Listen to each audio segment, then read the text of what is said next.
Hello, আজকে একটা কথা শেয়ার করি। আমি আসছিলাম হচ্ছে একজনের বাসায় একজনকে সারপ্রাইজ দিতে, ঠিক আছে।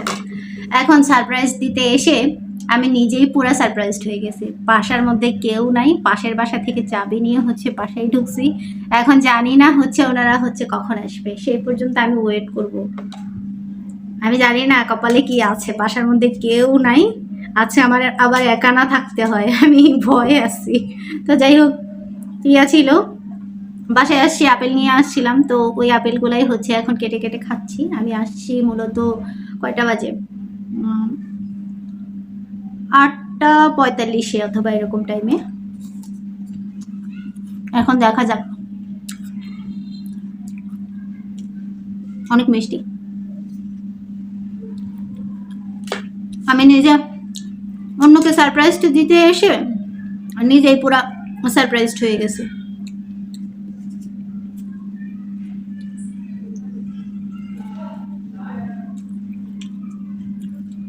ও হচ্ছে আসলে জব করে 11টা পর্যন্ত, কিন্তু আজকে হচ্ছে ছুটিতে থাকার কথা ছিল, সেই জন্যই আমি না বলে হচ্ছে সারপ্রাইজ দিতে আসছি। কিন্তু এসে দেখি বাসায় নাই, এর মানে ও হচ্ছে অফিসে। দেখি এই পর্যন্ত 11টা পর্যন্ত এখন ওয়েট করি, দেখি কি হয়। এখন এই 2 ঘন্টা আমার